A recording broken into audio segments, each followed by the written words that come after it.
Welcome back, everybody, to the ESL UK Premiership Week 4. We are here with our first best of 3 of the day. It's currently 1-0 to Exertus Esports, who are up against the National University Esports League. Now, we just had a 42-minute slugfest, and honestly, one of the messiest games of League of Legends I've ever seen, I think. It was so back and forth. Either team could have taken it, and I mean, I feel like it was kind of a comedy of errors, that game. Yeah, there were a number of mistakes. Initially, Exertus looked very dominant in the early game. I mean, they got a lot of kills onto Subtomic. He definitely had a very strong lead coming into those early stages, and thanks to the fantastic vision control that we keep harping on about coming out from Dan and his laughing spam bot, he was doing a fantastic job of controlling the early game, but a few poor team fights, a few missed positions allowed the NUEL to slowly climb their way back in, but thanks to their good decision-making when it came to the Baron, they were able to close that game out. So hopefully, I'm going to put that down to first game of the day. You know, maybe they're all a bit groggy, maybe a bit tired. You know, they'll just brush that one off. They've now warmed up a bit, and we'll see how much better these teams can perform coming into Game 2 of this series. Yeah, honestly, with this series, I mean, Exertus have taken the first game. It didn't look like a convincing win, though, by any stretch of the imagination. I would not be at all surprised to see... In fact, I predict that this series should be a 2-1. I don't know which team takes the 2-1, but with how close these teams seem to be on paper, and, I mean, in that last game as proof, this should be a 2-1, but I just can't decide who's going to be able to take it. Dynasty, though, he's got his Ari band away yet again. Why, Nunu, why? I don't... Why do they have to do that? I mean... Why they gotta be like that, Yeah, you know? why you gotta be like that? Why can't you make this a 2-1? Yeah, I really want to see Dynasty's Ari. Well, the bans are the same. NUEL have decided to change absolutely nothing. I mean, in the... previously, they decided to ban away the Elise, but it does look like they're actually going to pick that one up this time. But they are going to give away that Nunu again, and I think that's quite a big mistake. I would rather have Dan on Rek'Sai than I would have him on a Nunu. But then, obviously, that is just my personal preference.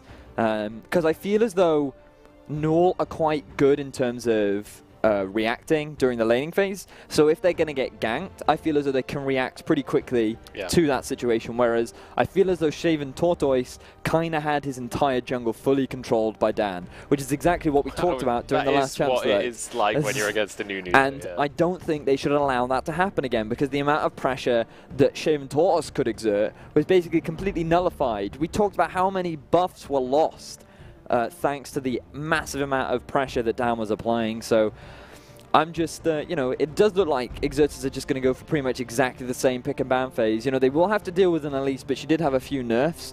Actually on the most... Oh, no, sorry, that was a PvE, though. I was reading. At the moment, she's still okay. She added some nerfs to her neurotoxin. So her Q now went from 8% down to 4%. So she does a little bit less damage. But nevertheless, tank Elise, I still feel, is the best way to go forward. Yeah. And, meanwhile, on the other side, they are going to pick up a Thresh and an Orianna. So Imbolite going to be on the Orianna again. He had a decent performance. Very close shaves coming out from him. A lot of times he was very close to death, but was able to escape that near-death experience and spam his own laugh in the chat. I was so gutted he didn't spam Mastery. Yeah. He walked away at 10 HP and didn't Mastery spell. That is the new meme on the Rift now, isn't it? Missed an opportunity there. But by the looks of things, we could see another Nautilus game coming out. And Billy, again, looking to maybe favour that Malphite. So, kind of similar lineup so far. We've got that Orianna in again, as you said. And interestingly, the Thresh this time, we didn't see that last game. One of the most versatile supports in the game. I don't know if we've seen Wiz specifically play Thresh just yet, but it is one of the supports that kind of pretty much every support does play it. It's been in the meta for such a long time that you kind of, if you've never played Thresh and you're a support main, why not? Like, he's so good, why not? But it is going to be actually a Malphite and a Shen locked in, so this potentially could be Shen support. I expect it to be a Shen support. I'm just really surprised that they've locked in the Malphite now. Knowing Chriso for a while, Malphite isn't like his go-to champ. Like, there are so many things you can pick into a Malphite, and the only reason I can assume that they've decided to pick on the Malphite is because they know Chriso has nothing that can really deal with it. He doesn't play things like a Rumble top or a Lissandra top. He doesn't really play many AP top laners that would work against it. So that could be their reasoning, or they just really want the hard engage coming out from the Malphite. So well, I mean, Billy did fantastically on it last He game. did. He got so many multi-man knockups with that unstoppable force. I mean, if it ain't broke, don't fix it. That's what I say in that situation, and we'll see. I mean, they could even just build their composition around that Malphite. yeah, I mean, they did a pretty good job of building around it in the last game, but I just wonder why they chose to give Subatomic Tristana again. I know Ayuki can play Tristana, so why doesn't he? It is a very strong champion in the current meta. Like, there are a couple things that do a good job of dealing with it. I know, for example, who have I seen people? Sneaky was talking about, oh no, sorry, he was picking Draven into Vayne, and he was also picking Varus into Ashe, so somewhat irrelevant in this concept. But I know a few people have do like particular champions into Tristana. There are ways of dealing it, but I don't feel Vayne is one of them, and I don't feel that Kalista is one of them. So I feel as though they should have picked that Tristana away. But we do know that Ayuki does like to play this Kalista, so maybe he's just going back to a comfort pick. Now we're just waiting to see what Dynasty. Yeah, I was just about to say Lissandra might be an option for him. I really want to see this. I've not seen Lissandra competitively in quite a long time. It used to, I mean, Lissandra is one of those champions that for a long time was very, very staple, both in the top lane and the mid lane. It was kind of a flex pick for a long time, and we're finally going to see that one yet again. I would expect it to go to the mid lane. I mean, mid lane Malphite, it is kind of a thing, kind of, but I would expect that to be the Lissandra. It's just about, I mean, up against Orianna, who wins that lane? I mean, I would expect it to be fairly safely played. I don't think mid laners win lane anymore. Like, mid lane, They out-farm lane. yeah, yeah, it is pretty much like, that's one of my biggest issues with mid at the moment, is it's pretty much like you have CC sort of mages in the middle lane that are expected to come into team fight and either provide a huge amount of crowd control or provide to do a huge amount of damage in a short space of time. And obviously, idealistically, you want them to do both. Yeah. But it's like Lissandra you don't see very much in the current meta because her wave clear isn't as strong as somebody like a Victor's. The amount of crowd control that she can, or like control that she can provide in the team fight isn't as good as Azir or Victor. Well, arguably it's a little bit better than Victor's, but in terms of Azir, there are just better champions that can do sort of a similar job to Kalista. But what this kind of tells me is that Dynasty doesn't really like to play the champions like Victor and Azir. And so he has decided to go for this Lissandra. In terms of the lane, though, it's okay. He'll be able to clear fairly easily. And thanks to that passive, he gets a free spell every 18 seconds. So, you know, assuming he can manage that fairly well, he can trade fairly well as well.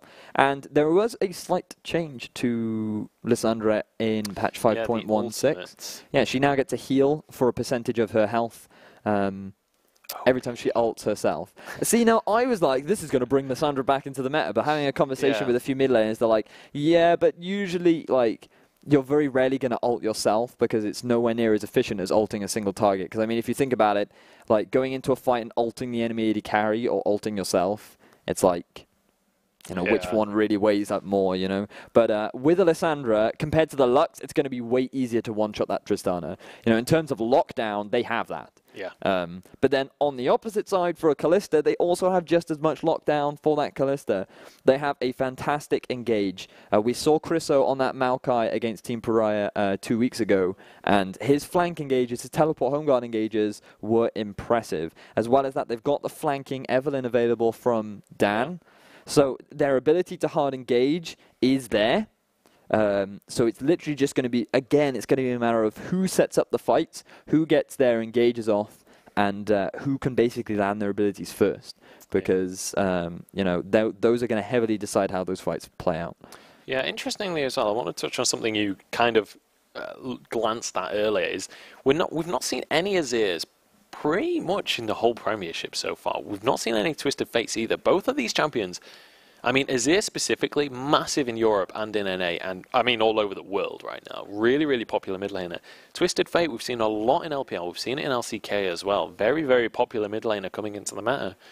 We've not really seen them that much in the UK scene. Do you think that's just based on players not liking that style of play? Do you think it's down to the way the teams play stylistically? I feel as though Azir gets banned against the people that do play him. And I feel as though that a lot of the UK scene just choose not to play him because I feel that...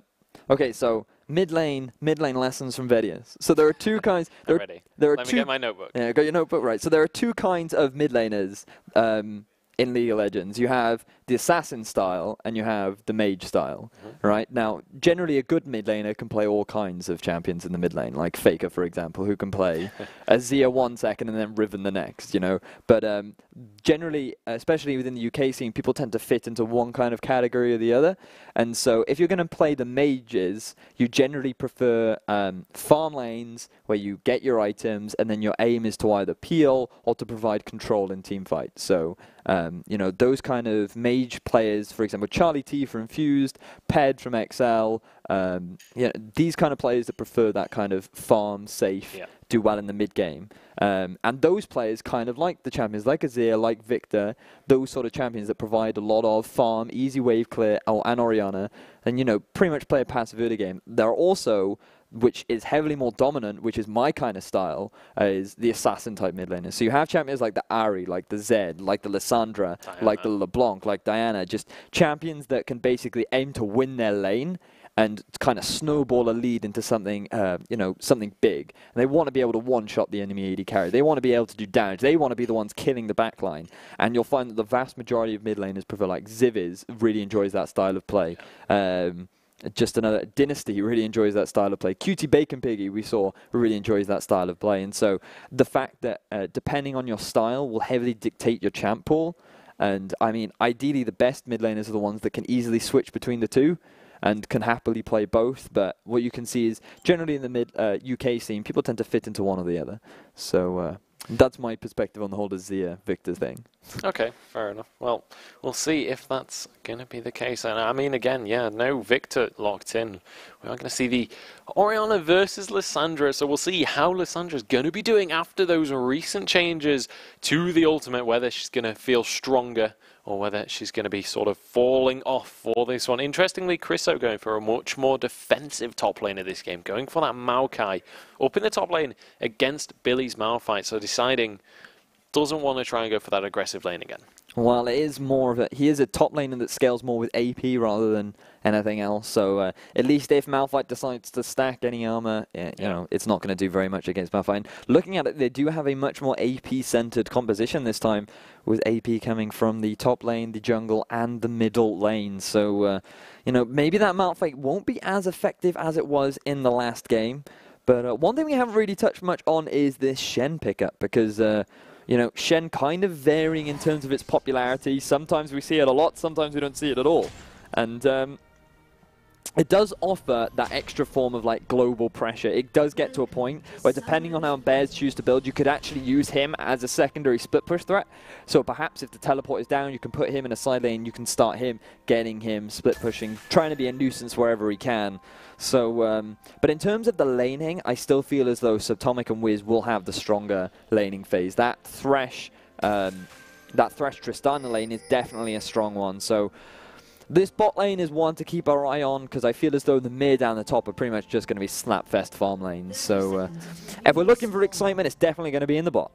Yeah, absolutely. And I mean, if last game is anything to go off, bot lane was pretty much explosive, and for the first sort of 15 minutes of last game, not a whole lot was happening across the map. When things were happening, it was in that bottom lane. So I would expect to see similar things going this game. Kalista is one of those few champions that is able to sort of trade with Tristana when you've got that bomb. Obviously, the bomb kind of means that every auto attack Tristana does to you is going to be worth that little bit extra in those sort of extended trades, whereas Kalista kind of has a very similar effect with the rend coming out from her auto attacks. Yeah, this is something that we discussed in the past, and it's kind of...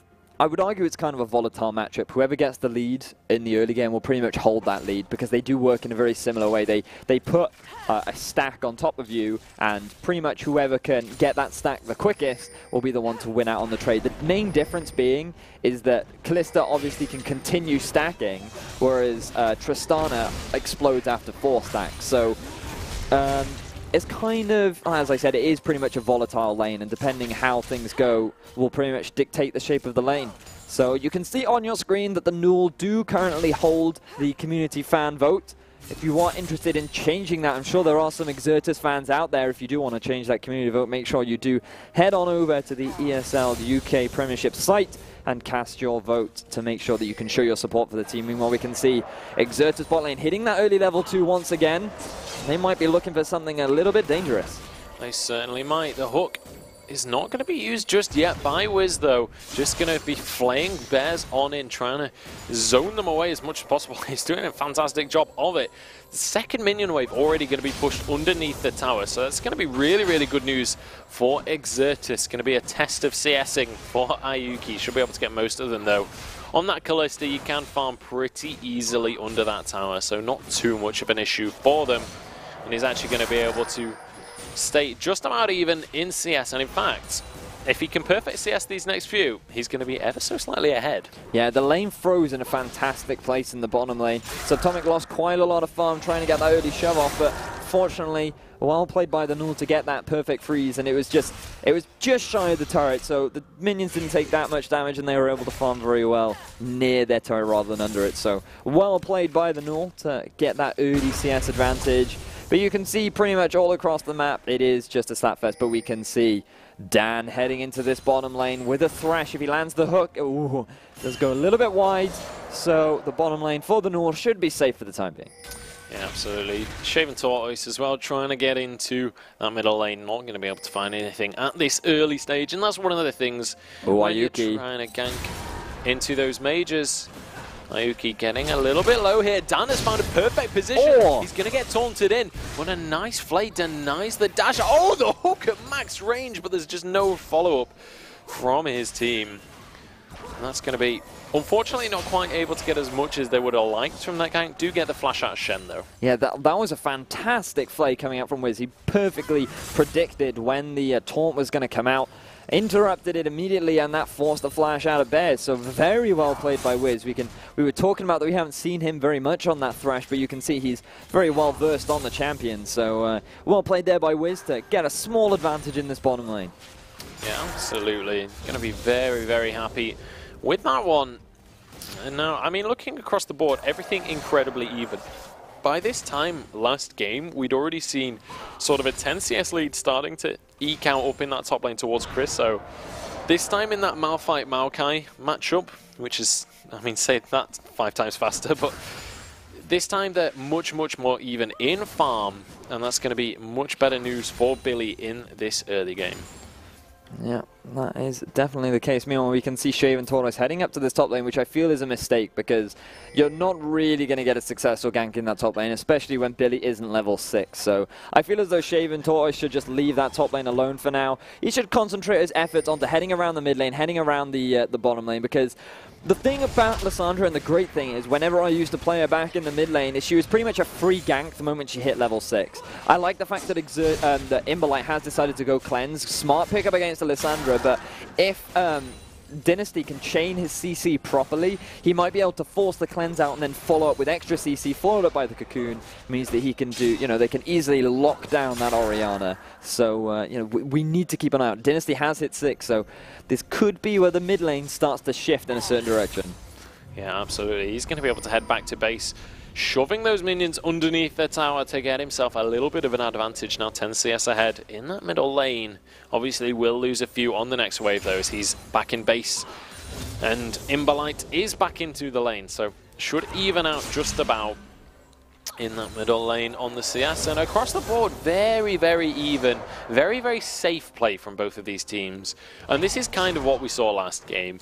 We did see a little bit more action last game by this point in the bottom lane, but generally we saw Exertus starting to pull ahead in CS across the board. This time, the NUEL doing a much better job to stay even here. And now both junglers looking to go for a gank here in the bottom lane. Honestly, I kind of favor the NUEL though in this battle. Yeah, the thing is about Dan is he is incredibly squishy in this early game. As well as Elise, it is a squishy champion in the early game, but compared to Dan, who just, as a champion, has slightly less base HP than that Elise, she would most certainly get destroyed very quickly. So I agree with you, they would have had the advantage if they'd chosen to go for that, but unfortunately nothing happened in that bottom lane. One thing I do want to note is we can see that Ayuki has decided to go for this BF sword. So the big friendly sword's going to come out, meaning that he is going to head towards that a bloodthirster first. So I do quite like that pickup. You know, it does make you a little bit tankier in the early game, and it just gives you a little bit more flat AD. So it means that taking things like towers and dragons is a little bit easier, even if your trading potential might be a little bit weakened. Oh, a nice buster shot there coming out from Subtomic just to protect his support from that big hairy spider coming out from Shaven Tortoise. And now the bears and the tortoises are heading up towards this dragon. It's looking like a zoo right now in that dragon pit, but Wiz is looking to ruin their day, and Tortoise actually taking a huge amount of damage from this dragon. With the rest of Exertus heading on over, this could be a pretty scary call for the NUEL. Teleport actually going to come in from Chriso, and this could all be going horribly wrong here for the NUEL. That's going to be the dragon going down. It's actually going to go over to Dan as well. Exertus take that one up, but Dan is going to go down. It's a 1-for-1 so far. Both junglers falling as the ultimate used onto Imberlight, who immediately cleanses. He's knocked up, and he's in all sorts of trouble. Subtomic trying to protect his mid laner, but it's not going to be enough. As Dynasty, he's ticking away, but the Ignite's not quite enough damage. And now, across the board, a 2-for-1, I believe. And that is going to be ever so slightly in favor of Exertus. Yeah, so you can see here, they do start the Drake off, but really nice combination of damage between Emberlight and the Smite gives them the easy pickup. So very well played there from the side of Exertus. But this flank from Dynasty doing his best to lock down Emberlight, and while the Ayuki does a good job of getting out of the back of the Baron Pit, enables them to pick up 2 kills, as well as they do lose the Drake and they get first blood. So overall, it's still fairly even across the map, and that dragon isn't going to do very much in the early game. So I still feel though it was a fairly even trade from both sides, but a lot of summoners were used. So we will have to see that now those summoners are down. How is that going to change as we come into these mid-game stages? Yeah, we will have to see. Well, I mean, across the board, still gold incredibly even. The NUEL did manage to take that 2-1, but obviously Dan was able to get that Smite Steal onto the Dragon. Still under the impression that he's playing Nunu, stealing away those objectives there. And interestingly, speaking of Dan, he's going to be hiding up in this top lane, maybe looking to get a pick onto Billy, who's still not even in lane yet. Dan spending a lot of time up in this top lane, just waiting here. Yeah, I'm not sure how smart this is of an investment of time. We'll have to see whether or not it pays off. Billy does have his flash up, and his ultimate will be available fairly soon. It does look like they're going on to Billy. Yeah, it does have to flash away from that one, but not really going to get much else out of that one. And I mean, when you're against a Malphite, his ultimate will be up again soon. So the flash this early in the game, I wouldn't have said it was that valuable. No, it's not that massive of a deal. It does make it a little bit harder if a fight decides to start, because they won't be able to flash engage onto the backline. But in all honesty, if you flash engage onto someone, it's going to be very difficult for the rest of your team to follow up. So, you know, as you rightly said, losing that flash isn't the worst thing in the world. Meanwhile, in the top, Shaven has caught them out. He certainly has. He is going to be one dead Tortoise. His shell may well be broken here, but the Stand United going to come out, and Tortoise not using that to get the Shen anywhere near Billy. In all kinds of trouble right now. He doesn't have that flash, and he's going to be going down. Dan finishes it off. He picks himself up the double kill as Imberlight finally arrives on the scene. Dynasty going to go very aggressive for this one as he picks up one onto Dan. He's looking for more, but it doesn't look like he'll find it. Yeah, that's not a bad return kill pickup for Dynasty. He does still have his ultimate available, but he didn't have the flash chase onto Chriso, so unfortunately wasn't able to pick up a second kill. And with Imberlight around, it probably was for the best that he didn't greed too hard for that. But yeah, unfortunately for the NUEL, Bears Stand United was interrupted by that of Wiz, so he wasn't able to join the fight, and I feel as though Billy felt that he was going to come, and then he realized that he wasn't. So once it was a 2v2 with that Runeglaive enchant on Dan, meant that they were never going to win that fight. So nice fight coming out from Exertus, building up a slight 1,000 gold lead now. Yeah, absolutely. So good job by them to start to pull ahead. And again, in this bottom lane, we're starting to see Subtomic peeling away from Ayuki in CS here. He's getting 20 up so far, so good job by him. And again, up in the top lane, Billy starting to fall behind. Chriso keeps on doing exceptional work up in the top lane. He's 30 CS ahead of Billy's Malphite right now, and terrible news for the NUEL, and I feel that's a big part of this gold lead.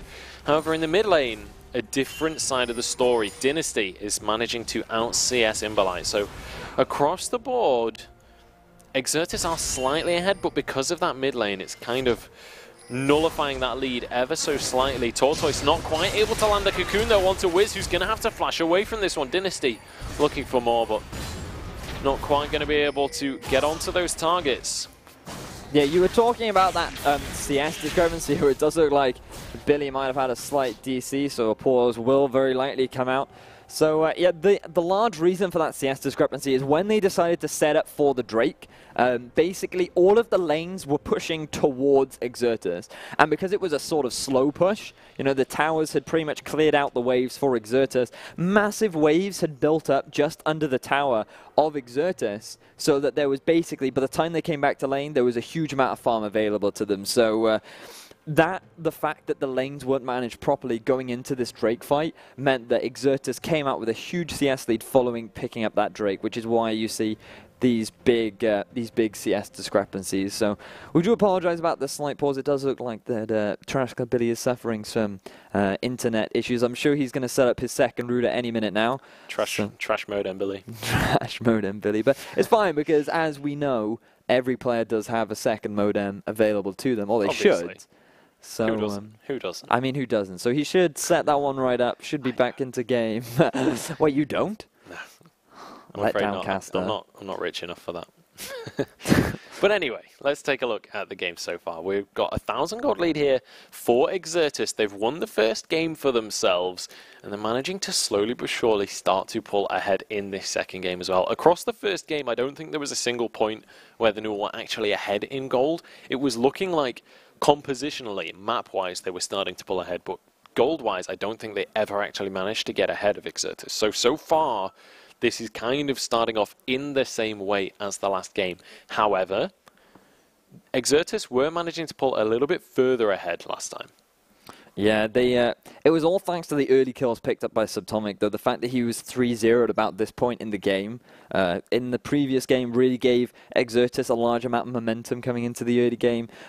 Well, for this game, though, they've done well of controlling Subtomic. He's actually been involved in 0 of the kills. It's all been Dan doing his best to have that high-impact jungler in this second game. And the fact that Shaven Tortoise has been around, he hasn't had the best performance, currently sitting on 0 and 2. And I don't like the challenging smite on Elise. Personally, I prefer the chilling smite. The additional crowd control on someone like an Elise is extremely valuable, and the fact that he hasn't decided to go, that tells me that he wants to be more aggressive, and you can see from his score that that aggression just isn't paying off right now. No, I mean, that's one of the things when you're against that Evelynn, especially Dan playing it. Dan's a very, very good jungler. We saw that last game from the NUEL. We're seeing it now on this Evelynn. 100% kill participation so far, which, I mean, granted, there's only been 3 kills. That's not that huge of a deal. But he has been the main factor in those 3 kills. He's been the reason that his team's been able to get them. And, I mean, so far, he's managing to snowball this lead ever so slightly. And he's already finished his jungle item with the enchant. He's heading, by the looks of things, towards an Aegis as well. So immediately going for that defensive kind of Evelynn. Playing to not just be that terrifying threat, but also get that little bit tankier so that the shield on the ultimate is that much more effective. Yeah, so we can also see in this top lane the fact I'm very impressed with how Chris has been able to build up a CS lead, because the fact originally it did kind of look like Billy had advantage, or at least the lane was very even, but all thanks to that the forcing of the Drake fight. Just I mean, it wasn't a bad Drake call at all. You have to recognize the fact that they did just force the Exertus bot lane back. They realized that they had a numbers advantage. What they didn't take into consideration is the speed at which they take the Drake that early on in the game. Without a completed jungle item, and with Ayuki only having a BF sword, means that that dragon is not going to drop very quickly. And so that gave plenty of time for Exertus to set up and react. And having that ward down, setting up the TP for Chriso, I mean, what could be better for a Maokai than 2 low health targets in the back of a dragon pit? So I like how well Exertus are reacting to these to the situations set up by the NUEL, but going into these mid stages, I feel as though the NUEL are in a fantastic spot. One person we haven't talked about very much, you did briefly mention, is Dynasty. He has managed to hold a very strong CS advantage. He's completed the Morellonomicon, he's completed his Sorcerer's Boot, so he is doing a fair amount of damage in this early game. And I think as well with Dynasty, that roam up to the top lane, as we saw the huge fight going on, we saw Billy end up going down, but he managed to get them all so low. Dynasty was able to come up, and in fact it was a 2v2, wasn't it? Tortoise ended up going down as well, but he was able to go into a 1 versus 3, pick up a return kill, and walk away with his life. So Dynasty obviously showing this is not a champion he's unfamiliar with by any stretch of the imagination. Yeah, it is definitely one of his go-to champions. I just feel as though he hasn't been playing it simply because he prefers that Ahri, and you know, he is that assassin player. I was a little bit surprised to see the Lux come out, but I suppose you could argue the Lux does kind of fit under that assassin kind of category, depending on your perspective. It's like a ranged assassin. Yeah, it's like sustained damage. Yeah, imagine what a scary assassin though. Ooh, double rainbow! I'm gonna blow your face up. And I mean, how terrifying would that be? Melted by lasers. Shoop da whoop. Yeah, I mean, if he likes lasers, he should play Vel'Koz. Oh no, I know why he doesn't play Vel'Koz. Dynasty, we figured out. Having a chat with a friend of mine, we realized that Dynasty only plays female champions. Ah. So we might see an Akali come out of him. But every single role, he only plays female champions. Yeah, we do actually have a quick replay of Dynasty going for that return kill up in the top lane. We'll be able to bring that up on your screens, and we'll just show, sort of showcase Dynasty's play on that Lissandra. Show him managing to get the return kill. It's going to come up on your screen now, so you can see how confident he is here. Yeah, so he really does a good job of utilizing the vision. He realizes that Emberlight can't see him. Well, none of them can see him, so he uses that the Claw of Death to easily make his way over the wall, and he doesn't even need to use his ultimate. Picking up that double buff also really is a massive advantage for him. And not only that, the fact that he got a solo kill gives him a significantly more experience than if anyone else was in the area. So picking that up really helps illustrate how well he's doing in this lane. And I mean, you know, we've already talked about it, but the key dragon fight that happened in it has really shaped the way that this game has been going so far. The fact that Dan was able to pick up the Drake, able to pick up some kills, as well as Imberlight being able to pick up a kill, has really given Dan what he needs to swing this game in his favor. You can see that he has decided to go for the Runeglaive enchant. Yeah. A lot of League friends that I have say that they hate AP Evelyn. They really don't agree that it's the best way to play Evelyn. Going full tank into like a utility sort of Evelyn is what they feel the best. I think the thing about AP Evelyn is it's kind of one of those high risk, high reward kind of junglers. If you can get ahead on AP Evelyn, if you can snowball and keep on getting kills, you will just start to steamroll people. It's like you're playing an assassin almost. But then it's like shout out to DFG Evelyn back in the day. But oh, the days! what a disgusting champion that was. But I mean, if you can get that lead, it's fantastic. However, if you start to fall behind and you have gone for that Runeglaive, you've gone for those AP items, it can be a little bit meh. But we have got that dragon fight that did happen that got Dan to be able to snowball this AP Evelyn the way it has been going so far, where he got that smite still. We'll be able to bring that up onto your screens. We'll have a quick run through of this fight. So you can see here, Dan's just stolen it.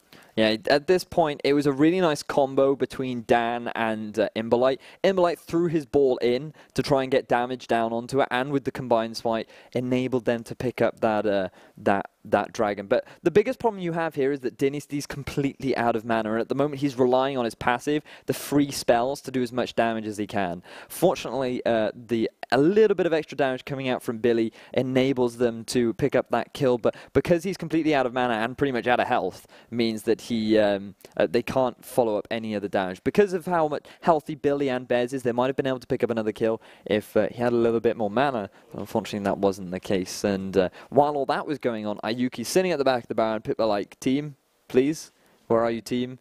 And, you know, I mean, they had abandoned him. They decided that he was a lost call, but he did a good job of getting out of that situation, did flash over the wall and escaped with his life. So, yeah, at the moment, while it was definitely a big pickup for, well, both teams, really, as I said, it was kind of fair, but the massive wave differential that happened during that time has really given Exertus basically all of their gold lead right now.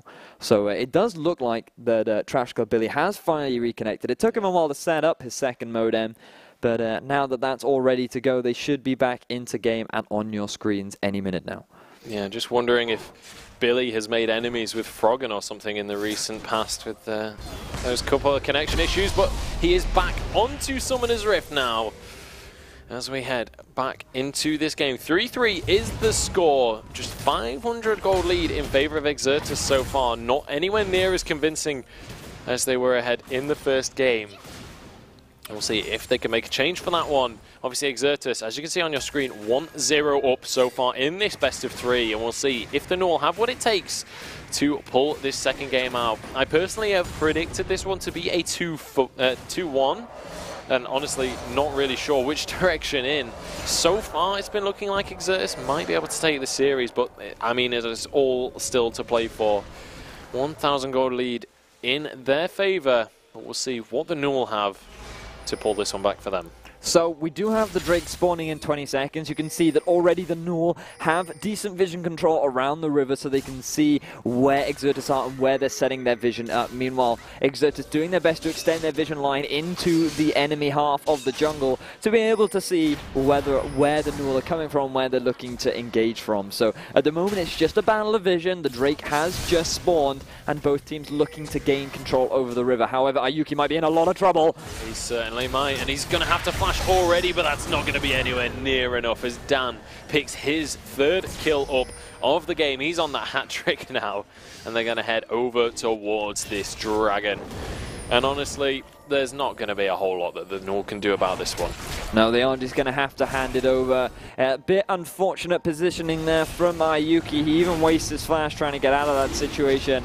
And the biggest problem for that is by handing that Drake over, they're also giving Subtomic an even further easier lead in the bottom lane. He's now got a completely free lane to farm in. He's going to continue applying pressure onto this bottom tower, and it's just going to extend his lead. You can see he's already working towards that Infinity Edge, and they might actually be looking for a dive on Bears. They might well be, and Bears on that Shen, he is going to be quite tanky. But Exertus Dan certainly does a lot of damage. He's going to get a nice taunt onto Subtomic. That's going to make him take a tower shot. But Ayuki has arrived on the scene, and it looks like he's going to be the one they're going for. He's going to go down. Stand United not going to be nearly enough. And Ayuki not having a fun time of it, but Dynasty as he jumps into the fight. Subtomic going to be taken down. There's the double kill for the Lissandra, and a follow-up kill coming out from Tortoise as well. Beautiful counterplay from the NUEL. Yeah, you can see there they were really trying to put Ayuki on tilt. They were like, we've just killed him, we've just got his flash, let's wait for him to come back into lane and we'll kill him again. So they thought they've caught Ayuki out of position, and they kind of have. You know, he has to use his heal, the teleport is coming in as well. The ultimate coming out from Bears doing what they can, but that fantastic interrupt from Chriso stops Billy from joining the fight. But while all this is going on, Dynasty's roaming down. He's coming down to the bottom lane. Bang, Claw of Death. They first pick up the kill. Really nice ultimate followed up by the taunt. Enables them for a nice and easy 1-for-3 pickup for the side of the NUEL. So that's just going to extend his lead even further in the middle lane. It's going to bring Shaven Tortoise a little bit back, and it's going to get a bit of extra gold onto Bears as well. So really nice play there from the side of the NUEL, and you know, that is going to give them a bit of momentum back. Yeah, it certainly is. And actually, we just saw a ping onto this ward that is behind the bottom lane. That maybe is the Exertus lineup discussing maybe a teleport gank coming down towards this bottom lane. With how much they've been favoring going for this bottom lane so far this game, it would not be surprising to me at all. We'll have to see if that's something that they actually go for, or whether it is just a discussion that's going on. Only time will tell on that one, but so far Dan isn't anywhere near the lane just yet, so Wouldn't expect them to go for that one without the jungler there as well. So look at this. Right now, Dynasty has a 100% kill participation. He's been involved in setting up every single fight. So we're going to have to keep a close eye on him and how he impacts the rest of this game, because he is definitely looking to make those plays, and he has the kit, the tools available for him to do that. Are you ready for the home guard TP? They've just pinged the ward again. He's gone back to base. He's got the home guard, and here comes the teleport. Ayuki in all kinds of trouble right now as Chriso arrives onto the scene. Look at the damage onto Bears. Ayuki gonna melt down. That's gonna be another kill onto Subtomic, and that is a beautiful play coming out from Exertus. Yeah, so really nice setup there. Imbalai might be in some trouble though. He certainly might be. The damage coming out from Dynasty, but he's not even able to win out the trade. Imbalai is completely out of mana though, but that is going to be the bottom lane tower going down there in favor of Exertus. So really, really nice map play from them. Absolutely nothing Billy can do up in this top lane to capitalize it either. They know he doesn't have teleport. They knew he couldn't push the wave quick enough. Beautiful play from Exertus. Yeah, after picking up that top tower, they realized that they can use that teleport with the Drake being down to try and do something productive, and that's exactly what they did. They completed the home guard, sent Maokai into the bottom, and with his current state, with the right just score he completed, it was very easy for him to be able to tank that tower up. So very well played there by Chriso, and this is something that we've seen from him in the past. He does like these teleport home guard plays. He does like setting things up for his team, and he did a fantastic job there for the side of Exertus. Now, by picking up that that tower, they do lead in Drakes, they do lead in towers, and they're currently sitting on around a 2,500 gold lead. So, or no, a little bit more than that, 3,000 gold lead. Math is hard, but certainly is. So yeah, at the moment Exertus leading, similar to last game. Yeah, they're doing a very good job, and I like that they seem more coordinated this game. Last game was very messy, as we keep on saying. This time, Exertus seem much more like they have a battle plan. They've got something that they're trying to achieve in this one, and they're going for those team plays, going for those teleport ganks, making sure that they can get control of the map. And now they're looking to try and control the dragon area, as it's 1.5 minutes until the giant scaled beast spawns back onto the rift. And we'll see who's going to be able to take this one. I mean, 3,000 gold lead in favor of Exertus, but that's not the end of the world if the NUEL can play the fight correctly. Yeah, right now they need to keep an eye out on these items being completed for Subtomic. He's completed that Infinity Edge and he's heading towards that Phantom Dance, and meanwhile Ayuki still hasn't even completed an item, and this is pretty much a repeat of last game. Ayuki sitting on a massive gold deficit, hasn't even completed an item by the 20-minute mark, and Exertus are doing a fantastic job of really shutting Ayuki down. A bit unfortunate for Ayuki, not had the best series of his life, but right now Shaven Tortoise is the one in trouble. He certainly is. Dan there has been spotted out on that Evelyn. A nice flash, but the death sentence comes through again from Wiz. He is doing beautifully to get those death sentences after Summoners has burned. Yeah, he was a little bit too overextended there. They had well, they had plenty of vision of the bottom half. They knew that that bot lane wasn't there. And now, with him down and the fantastic siege coming out from Tristana, they're going to look to take this mid tower. They certainly are. And Wiz just pushing forward, zoning everybody away so that they can't clear the waves, and Exertus just completely taking control of the map right now. Wiz, though, is going to get taunted off. Dynasty deciding not to go forward on that Claw of Doom. The teleport going to come in from Billy, and they are going to finish that one off. There's a double unstoppable force, but there's no follow-up whatsoever. Billy has to flash away from this one. A 3-man shockwave, and this is a clean-up for Exertus. Triple kill comes through into the hands of Imbalai, and now Billy, the last member surviving. Elise is trying to arrive onto the scene, but that's a kill for Chriso, and there's nothing that the Spider can do about it. 12-16 is now the scoreline. Yeah, fantastic play coming out from Chriso. He flashed straight over the wall, make sure he got on top of Dynasty. That target focus was excellent coming out from Chriso. You can see here this all started off with Bears going a little bit aggressive. Dynasty made the right choice of not going in on that claw there, but it's a little bit uncoordinated. Things might look pretty good here. Thanks to the teleport, he gets a really nice knocker, but Exertus down does a fantastic job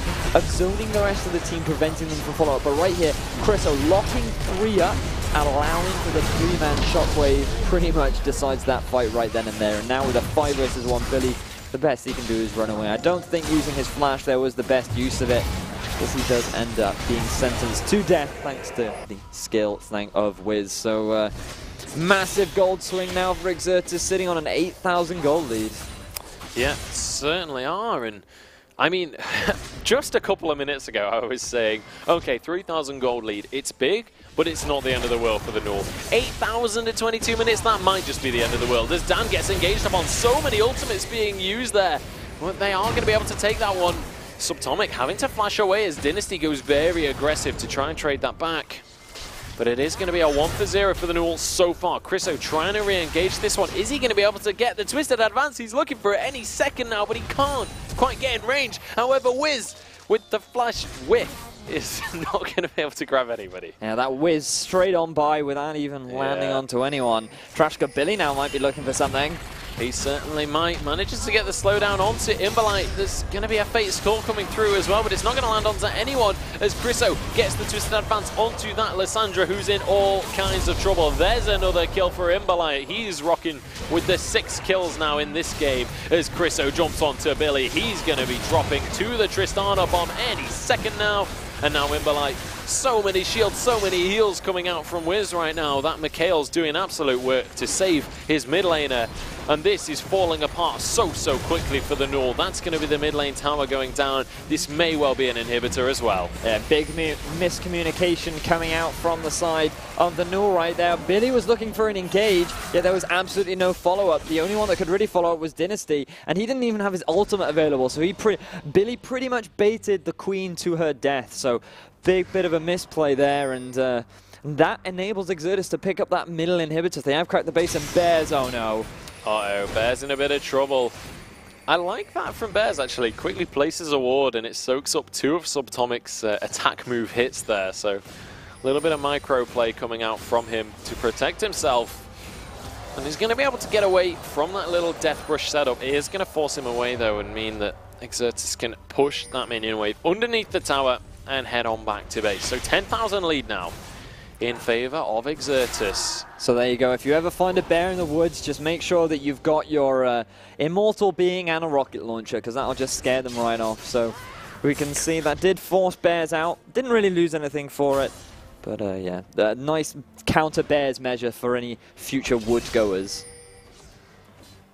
I'm just going to leave that one hanging. It was absolutely awful. But Exertus now with a 9,000 gold lead. It has been shrunk down a little bit since the last time we looked, but they should be able to get pretty much complete vision control. Just look how far forward their line of wards is right now. It's inside the base of the NUEL, and Ayuki in all kinds of trouble. Dan has found him out, but the Stand United actually going to be used here, and maybe it's Dan that's been caught out in the end. The Rend is stacking on up. Dan, can he get the last couple of hits? No, he can't. He's going to be going down. Dynasty picks up yet another kill for himself. And Shaven Tortoise now heading up towards this top lane because Trash Club Billy trying to solo defend as the Exertus lineup try and take yet another tower. Look at the damage coming out from Subtomic right now. Yeah, we've gone on about it so many times how good this champion is at sieging these towers, and incredibly quickly he's already done half the damage to that tower. Meanwhile, in the bottom half, they do get the flash out of Ayuki, which means that if they go for any follow-up fights, it's going to be so easy for Chriso and Dan to get on top of that champion. But I feel so bad for Ayuki in this series. He's just struggled so much. So much effort has been put into shutting him down. We're now at 26 minutes, and he still hasn't even completed his second item, while Subtomic has already completed his QSS, completed his Phantom Dance and Infinity Edge, and he is doing so much damage right now. So, a really unfortunate series for Ayuki this game. Yeah, and I feel like within the UK scene specifically, just camping one person to force them to tilt is kind of a fantastic strategy, just because a lot of players in the UK scene are pretty notorious for tilting. What? So, I know, outrageous statement right there. But, I mean, so far it seems to be working for them. 0-4 is his scoreline right now, 80 CS down, so not having the game of his life. We'll see if they're going to be able to pull themselves back into this one. Right now, Dynasty is kind of the ray of hope for the NUEL. He's doing fantastically well. 5, 2, and 3 on that Lissandra We'll see if he can turn any of those team fights. If he can lock up Subtomic, if he can lock up Imberlite, just maybe they can win one of these team fights. Problem is, I feel at this point, even if he does manage to lock up one of those, there's so much damage. Oh, ultimate! Oh, Subtomic could be in trouble. The taunt doesn't land though, and a shockwave onto 2. That's going to be beautiful for Exertus as 1 goes down. Imberlite in all kinds of trouble. The seismic shard not quite enough to finish him, but Dynasty flashing away. He's still alive, but he finally goes down, and now Bears having to taunt away from that one. Despite a beautiful engage coming out from Billy, it's not going to be enough. That's another kill coming across for Exertus. This is looking to be the clean sweep. It's just going to be Bears are Bears trying desperately to escape from this one. Should be able to get away, and honestly, Exertus, this is not worth your time to chase. They could be looking to end the game right now. There's an open inhibitor pretty much in the bottom lane if they just push with those minions, but looks like Baron might even be the call. Yeah, it does look like they decided to immediately rush straight to Baron. I'm not sure if this is the best call. They could have easily taken the bottom inhibitor there, but this is what they're going to go for. Some members are incredibly low, especially Dan, the main smite feature, but in that bottom lane fight, the biggest problem there was the fact that it did look incredibly good, but the fact that the QSS was completed for Subtomic meant that he could just about escape, use the heal to stay alive, and then that meant that Chriso could just jump onto the back line, and with him on the back line, the ball delivery system set up perfectly for Imberlite to land a huge shockwave onto both Shaven Tortoise and Ayuki. And Dynasty did what he could, but it just wasn't quite enough. Unfortunately, his damage is not enough to deal with 5 players, so Dynasty doing what he can, but it's just not enough in this game. And the fact that they were able to dive a tier 2 tower without losing absolutely anyone is really, you know, speaking leaps and bounds about the strength of their team right now. Yeah, it is terrible, terrible news for the NUEL right now. They're trying desperately to get any vision of this Baron, of this Dragon Pit, but it's just not going to be doable. This looks to be the 4th Dragon of the game coming across for Exertus. They're looking to maybe capitalize and get onto Chriso. They have locked him up. He is incredibly tanky right now, though. Look how long they've been on him, and he's still nearly full HP. He's actually winning this fight against 3 people right now. Shaven Tortoise is looking like he might just be in trouble. There's another taunt, and Chriso's won. He's going for the 1 versus 3. He's even going to go for the tower dive right now. There is nothing the NUEL can do to shut down this giant tree who's comfortably walking underneath their tower. He might finally go down, but he manages to get a kill, and the rest of the team has arrived. He's not even going to drop. Chriso is a machine in this top lane. I'm speechless. That's unbelievable coming out from Chris. So you can see, like, this is exactly what he did the last time we saw him play Maokai. He got to a point where he was literally unkillable. Look at the items that he has completed. He's finished his Righteous Glory, he's finished his Spirit Visage, and and the nice style points. Cool guys don't look at explosions, so they're just going to leave Billy to be picked up. While all that was going on, they picked up a middle inhibitor, and he's just so strong right now. I mean, we did see the surrender vote come out, but unfortunately it wasn't successful. And I mean, to be honest, if 3 members, in fairness, there were no damage members going on to Chriso in that scenario. It was Billy, Shaven Tortoise, and Bears, so there were no real damage sources coming onto him, but nevertheless, 3 versus 1 to be able to almost pick up a solo kill. I mean, he even dived the tower. Come on, man. I mean, are trees really that strong? Are trees the future? Maybe they are. Maybe you might just be on to a winner right there. Chriso certainly feels that might be the case. 4-0 and 14. Dan. 18 out of the 21 kills he's been part of right now is Dan. Taking that Dark Passage to safety. He's obviously going to be able to get away with that one narrowly. Did have to use... In fact, no, he didn't even have to use his ultimate there. So going to be able to sneak away from that one. But as I was saying, yeah, 18 of the 21 kills Chriso has been a part of right now. He is doing absolute work on that tree. Yeah, and to be fair to the NUEL, they did have glimmers of hope thanks to Dynasty. His roams were fantastic, being able to pick up kills pretty much all across the map, but few mispositional plays, and I really feel it all stemmed from Ayuki being completely out of position one too many times. You can hear a bit of a laugh span coming out from Imberlite, and I thought that the Nuna one was annoying, but clearly Imberlite outdoing Nuna in that one. I'll just move the camera over there when the fight starts, because that is obnoxious. But yeah, I mean, the NUEL right now, they can try and hold on as long as possible, but it's really, really starting to look pretty dire for them. They need pretty much a miracle at this stage to get back into this game.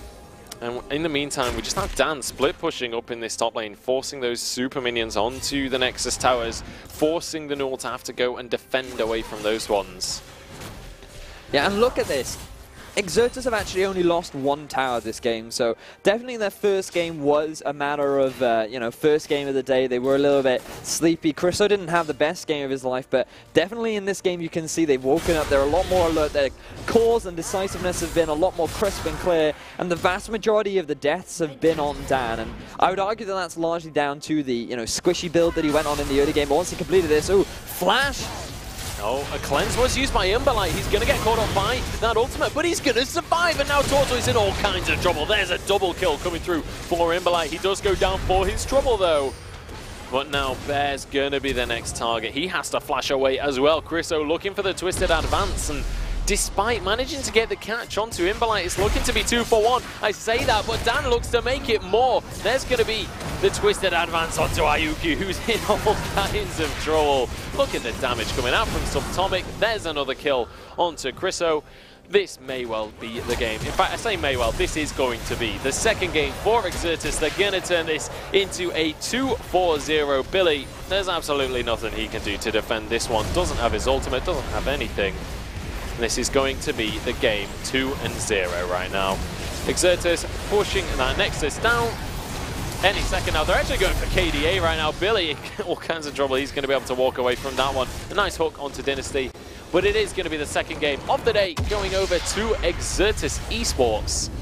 And, well, commanding victory in that second one for them. Yeah, so that is going to be a 2-0 over to Exertus. And initially, I felt as though this game would have been a little bit closer. Yeah. But in all seriousness, I feel as though that it was largely down to pick and ban. I feel as though that the compositions coming out from Exertus were just naturally stronger in both games. In game one, the reason that the NUEL were able to keep in the game is thanks to a large number of misplays coming out from Exertus. But then in game two, with a very solid composition, basically flat out drafting the NUEL, I feel, it just really helped bring them this very solid victory. I don't understand why they gave Subatomic that Tristana for the second game. He had such a commanding performance in game one that I definitely would have taken it away from him. Either banned it or picked it, and it's just, you know, it's unfortunate for the NUEL. Very strong performance coming out from Dynasty. He had 12,500 gold in that game by himself. He really did what he could to try and carry, but unfortunately a few too many misplays coming out from the side of the NUEL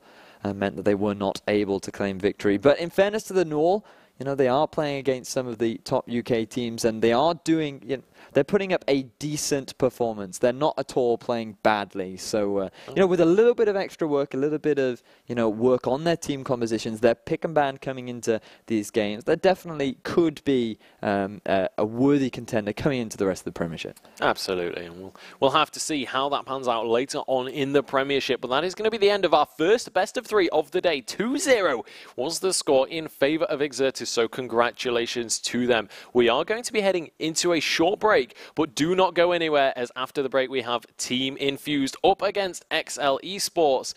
And this could be a little bit one-sided. We'll have to find out after this short break.